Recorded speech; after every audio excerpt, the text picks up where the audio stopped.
ପିଲାମାନେ ତମମାନେ ଏଇ ଚିତ୍ରକୁ ଦେଖ। କଣ ଦେଖୁଛ ଏଇ ଚିତ୍ରରେ? ଅନେକ ଗୁଡ଼ିଏ କଥା ଅଛି ନା? ଆମେ ବର୍ତ୍ତମାନ ପ୍ରଥମ ଚିତ୍ରକୁ ଯିବା। ଏଇ ଚିତ୍ରଟିକୁ ଦେଖିବା। ଏଇ ଚିତ୍ରରେ ଦେଖ ଗୋଟେ ବେଡ୍ ଅଛି। ବେଡ୍ ଉପରେ ଜଣେ ରୋଗୀ ଶୋଇଛି ଏବଂ ଆବଶ୍ୟକୀୟ ଔଷଧ ଧରି ତାଙ୍କ ସହିତ ଜଣେ ପୁରୁଷ ଲୋକ ଯାଉଛନ୍ତି ଏବଂ ଜଣେ ମହିଳା ନର୍ସ ତାଙ୍କ ସହିତ ମଧ୍ୟ ଯାଉଛନ୍ତି। ବୋଧହୁଏ ରୋଗୀ ଜଣକ ଅସୁସ୍ଥ ଅଛନ୍ତି ଖୁବ୍ ଅଧିକ ମାତ୍ରାରେ। ସେଇଠି ତଳକୁ ଆମେ ଦେଖିବା ଏଇଠାରେ ଗୋଟିଏ ଗାଡ଼ିଟିଏ ଅଛି। ଏହା ହେଉଛି ଗୋଟିଏ ଆମ୍ବୁଲାନ୍ସ। ତାହେଲେ କଣ ବୁଝୁଛନ୍ତି ଆମେ? এই ଆମ୍ବୁଲାନ୍ସ ବୋଧହୁଏ ଲୋକଟି ଆସିଛି ଏବଂ ଚିକିତ୍ସା ପାଇଁ ଡାକ୍ତରଖାନାକୁ ଆସିଛି।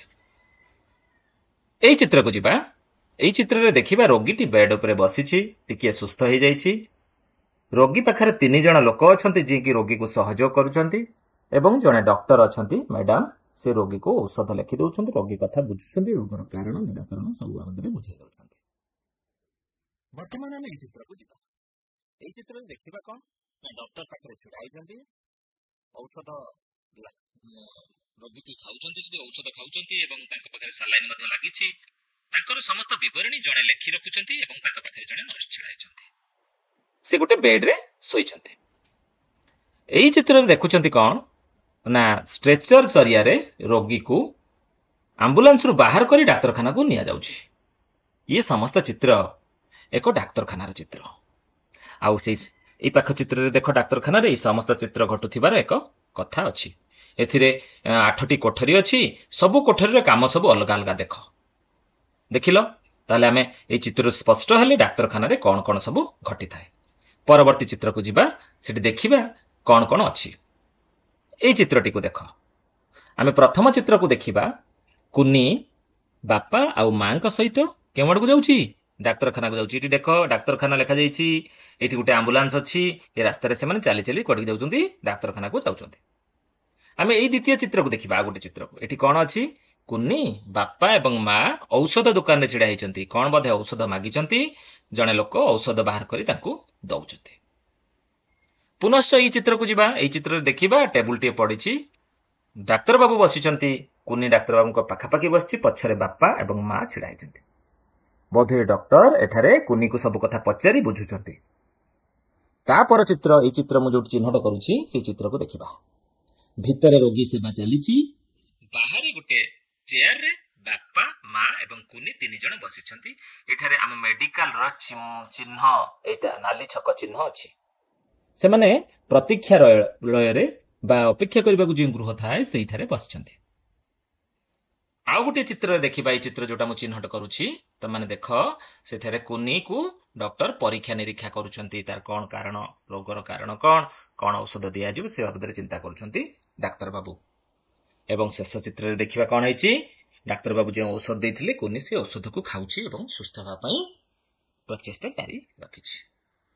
ଏଇ 6ଟି ଚିତ୍ରରୁ ଏଇଭଳି 6 ଗୋଟି କଥା ଆମେ ଜାଣିବାକୁ ପାଇଲେ ପିଲେ। ଆମେ ସେଇ 6ଟି ଚିତ୍ରକୁ ଆଉ ଥରେ ଟିକେ ଦେଖିନେବା। ଦେଖ 3 ନମ୍ବର ଚିତ୍ର, 4 ନମ୍ବର ଚିତ୍ର, 5 ନମ୍ବର ଚିତ୍ର ଏବଂ 6 ନମ୍ବର ଚିତ୍ର। ଆମେ ଏଇ ଚିତ୍ରଗୁଡ଼ିକୁ ଗୋଟିଏ କ୍ରମରେ ସଜାଡ଼ିବା ଆସ। କେଉଁ ଚିତ୍ର ପରେ କେଉଁ ଚିତ୍ର ରହିବ ତାକୁ ଗୋଟିଏ କ୍ରମରେ ସଜାଡ଼ିବା ଆସ। ଚାଲ ତାହେଲେ କ୍ରମରେ ସଜାଡ଼ିବା। ଦେଖ ଏଇଟା 1 ନମ୍ବର ଚିତ୍ର ରହିବ। କାହିଁକି ନା ପ୍ରଥମେ ସେମାନେ ଡାକ୍ତରଖାନାକୁ ଆସିଲେ। କୁନି ବାପା ଏବଂ ମା ଡାକ୍ତରଖାନାକୁ ମିଶିକରି ଆସି ପହଞ୍ଚିଲେ। ଠିକ ଅଛି, 1 ନମ୍ବର ଚିତ୍ର ଗଲା। ଆମେ ଏବେ 2 ନମ୍ବର ଚିତ୍ରକୁ ଯିବା। ସେମାନେ ଆସି ପ୍ରତୀକ୍ଷାଳୟରେ ବସିଲେ। ଡାକ୍ତରଖାନା ଭିତରରେ ଗୋଟେ ଅପେକ୍ଷା କରିବା ପାଇଁ ଘରଟିଏ ଥାଏ, ସେଠି ବସିଲେ। ଟିକେଟ କରିଥିବେ, ତାଙ୍କ ନମ୍ବର ମଧ୍ୟ ପାଇଥିବେ। ସେଇ ନମ୍ବରରେ ସେ ଡାକ୍ତରଙ୍କ ପାଖକୁ ଯିବେ। ଭିତରେ ଦେଖ ନର୍ସ ସେବା କରୁଛନ୍ତି, ଡାକ୍ତର ସେଠି ଅଛନ୍ତି। ଏମିତି ସବୁ ଘଟଣା। ଏହା ତାହେଲେ ହେଉଛି 2 ନମ୍ବର ଚିତ୍ର। 3 ନମ୍ବର ଚିତ୍ରକୁ ଯିବା। ଏଇଟା 3 ନମ୍ବର ଚିତ୍ର। ତାଙ୍କ ନମ୍ବର ଆସିଯାଇଛି, ସେମାନେ ଯାଇ ଡାକ୍ତରଙ୍କ ପାଖରେ ପହଞ୍ଚି ଯାଇଛନ୍ତି। ଠିକ ଅଛି, ଏହା ଠିକ କ୍ରମ ତ? ହଁ, ଏହା ଠିକ କ୍ରମ। ତାପରେ ଯିବା 4 ନମ୍ବର କ୍ରମରେ କଣ ଅଛି? ଡାକ୍ତର ବାବୁ ତାଙ୍କୁ ପରୀକ୍ଷା ନିରୀକ୍ଷା କରୁଛନ୍ତି। ଠିକ ଅଛି, ପରୀକ୍ଷା ନିରୀକ୍ଷା ଚାଲିଛି। ତାପରେ କଣ ହବ ଟିକେ ଅନୁମାନ କଲ? ସେ ଔଷଧ ଲେଖିବେ। ଡାକ୍ତର ବାବୁ ଯେଉଁ ଔଷଧ ଲେଖିଛନ୍ତି ସେ ଔଷଧ କିଣିବାକୁ ସେମାନେ ଗୋଟେ ମେଡିସିନ ଦୋକାନକୁ ଯାଇଛନ୍ତି। ଏଇଟା ହେଉଛି 5 ନମ୍ବର କ୍ରମ। ଏବଂ ଶେଷରେ ହେଉଛି ସେ ଔଷଧ ନେଇ ଘରେ ଆସି ବସି ଔଷଧ ଖାଉଛି, ସୁସ୍ଥ ହେବା ପାଇଁ ପ୍ରଚେଷ୍ଟା ମଧ୍ୟ କରୁଛି।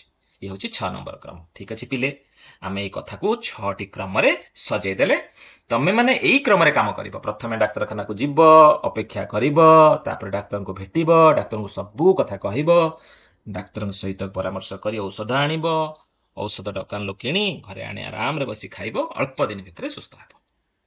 ठीक अच्छे पिले परवर्ती कथा को ताले जीवा तुम मैंने कौन कौन सब जानिल से विषय जानिबा एवं आउ किछि उपकरण बाबद में आलोचना करबा। देख तुमको चित्र रे कौन दिसुछि एठी गोटे औषध बाक्सटी अछि औषध डब्बा दुईटी अछि गोटे टैबलेट स्ट्रिप अछि आउ किछि गज कना अछि जोटा को बेंडेड करके बंधा जाए तुमर घारे आउ एटा गोटे स्टेथो डॉक्टर माने बेकरे झुलांती या को कहंती समुदायटा कहंती मेडिसिन बॉक्स कहंती। अच्छा जितेबेले रोगी डाक्तरखाना रे रही थांती सेतेबेले तांको सहित जने लोक जानती सेही बॉक्स को धरि जानती नहीं कि। अच्छा ठीक अच्छे विषय अधिक आगु जानिबा। एठी कोन अछि देख गोटे सिरिंज आसीगला कोन आसीगला गोटे सिरिंज आसीगला एठी स्टेथोस्कोप बोली कहंती एठी आसिला अणुवीक्षण यंत्र एवं एठी आसिला ऑक्सीजन सिलिंडर। ए पांचटी कथा डाक्तरखाना देखिया को मिले पांचटी सबुठारु गुरुत्वपूर्ण जिंस ए पांचटी कौन कौन एथरे करा जाए एहार व्यवहार कौन आमे जानिबा आस। ठीक अछि प्रथमे आमे मेडिसिन बॉक्स बा औषध बाक्स को बुझिबा। मनेकर जने रोगी 5-7 दिन हेला मेडिकल रे अछंती तांकर रोग भल होई नहीं से सिटी चिकित्सा रे होचंती तांको प्रत्येक दिन 2 थर कि 3 थर डाक्टर बाबू भेटिया को आसुचंती तांको संगरे एई औषध बाक्स धरी जने लोक आसुचंती आवश्यक बेले तांको औषध दउचंती। ये हेला ए औषध बाक्स रो काम बुझियला कथाटी मुझे लिखी चिकित्सा समय रे रोगी पई औषध एथिरे थाए रोगी आवश्यकता अनुसार एथिरे औषध बाहर कर दिया जाए डाक्तर रोगी पाखक परिदर्शन गले एहाकु जने सहायक कर्मी तांको साथी नहीं जाइथाते। बुझियला पिले परवर्ती चित्र को जीवा यह कौन स्टेथोस्कोप मु कहिथिली एहाकु डाक्तर बैकरे पकांती कौन यार काम चिकित्सा समय रे डाक्तर एहाकु व्यवहार करंती हृदस्पंदन माप करिबा सह रक्तचाप माप करिबा समय रे मध्य एहाकु व्यवहार करा जाए। यह हूँ स्टेथोस्कोप पिला माने ए कथा तुम माने बुझी पारलो। ठीक अछि परवर्ती चित्र को जीवा आउ कोन अछि देखिबा। एठी गोटिए अणुवीक्षण यंत्र तुम माने रक्त परीक्षा करिया को केबे जाइछ जेउ व्यक्ति रक्त परीक्षा करंती तुम रक्तर नमूना को गोटे काच स्लाइड रे नेई एथिरे रखंती गोटे आखि रे देखंती काहे की कहिलो ना एथिरे एकदम छोट छोट जीवाणु एकदम छोट छोट अणु जहा जहा रक्त रे रहिथिबा उपादान गुडी को बड़ बड़ होई दिसंती। बुझियला एहाकू रक्त परीक्षा समय रे एई यंत्र व्यवहार करा जाए रक्त रे विभिन्न उपादान संख्या निर्णय करिबारे एहा सहाय्य करे एहा सहायता रे अति क्षुद्र उपादान गुडी को स्पष्ट देखा जाते। कथाटी बुझियला परवर्ती कथा को आमे जिपा कोन एथिरे देखुछ हम कहिथिली एहा होची ऑक्सीजन सिलिंडर रोगी जतेबेले अत्यधिक असुस्थ थाए से अम्लजान दरकार करे थाए एही टांकी रे अम्लजान थाए एवं एहाकू रोगी को दिया जाई थाए। पिला माने एथर कथाटी बुझिलो ए सब थिला उपकरणर कथा तुमे काहे की डाक्तरखाना जाओ एबे ई कथा हम आलोचना करबा। कहले देखि तुमे काहे की डाक्तरखाना जाओ काहे की जाओ मने पके परछो देखो तुमको ज्वर हेले तुमे डाक्तरखाना जाओ तुम पेट खराब हेले तुमे डाक्तरखाना जाओ तुम गोड़ हाथ खंडिया हेले तुमे डाक्तरखाना जाओ मुंड व्यथा हेले डाक्तरखाना जाओ।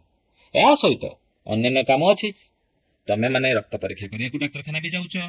ठीक अछि तुम जन्म सर्टिफिकेट आनिया को डाक्तरखाना को जाउछ विभिन्न टीका नवा पई मध्ये डाक्तरखाना को जाउछ या छडा अन्य असुस्थता पई मध्ये तुमे डाक्तरखाना जाउछ। अच्छा ठीक अछि तुमे समस्त को पचारि बुझिबो एवं तुम खाता रे लिखिबो तुमे काहे की डाक्तरखाना जाओ। आउ गोटे प्रश्न तुम मन पई मजालिया प्रश्नटी अछि से प्रश्न को हम आलोचना करिबा जे डाक्तरखाना रे केउ माने थांती कहले देखि डाक्तरखाना रे केउ माने थांती डाक्तरखाना रे डाक्तर थांती डाक्तरखाना रे कंपाउंडर थांती डाक्तरखाना रे नर्स थांती आउ स्वास्थ्य सहायक कर्मी मध्ये थांती।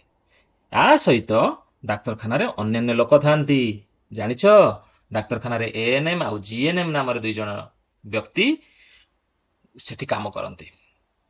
बुझिलो सेमानकर काम हैला सेमाने रोगी मानकर संख्या लेखि रखिबा सेई अंचल रे लोक मानकर संख्या मध्ये लेखि रखिबा पुरुष आउ स्त्री मानकर अनुपात केते लेखि रखिबा छोट छोट पिला मानकर संख्या लेखि रखिबा वयस्क लोक मानकर संख्या लेखि रखिबा एथि सहित सेमाने विभिन्न टीका जोंठरे सज्जित होई संरक्षित होई रहे तार जत्न नेबा।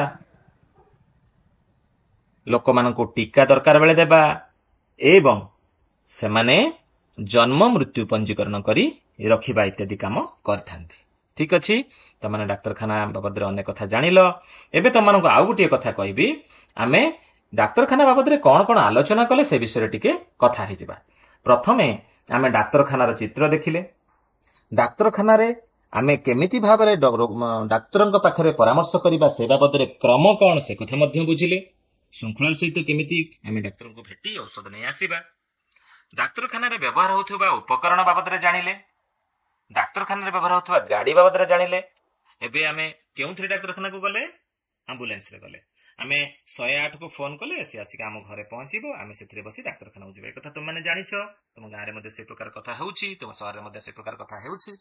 ଠିକ ଅଛି, ସେ କଥା ମଧ୍ୟ ଆମେ ଜାଣିଲେ। ତା ଛଡା ସବୁଠୁ ବଡ କଥା ହେଉଛି ଡାକ୍ତରଖାନାରେ କେଉଁ କେଉଁ କର୍ମୀ ମାନେ ଅଛନ୍ତି ସେ ବିଷୟରେ ମଧ୍ୟ ଆମେ ଜାଣିଲେ, ଯଥା ଡାକ୍ତର, କମ୍ପାଉଣ୍ଡର, ନର୍ସ, ସ୍ୱାସ୍ଥ୍ୟ ସହାୟକ କର୍ମୀ ଅଛନ୍ତି ବୋଲି ଆମେ ଜାଣିଲେ।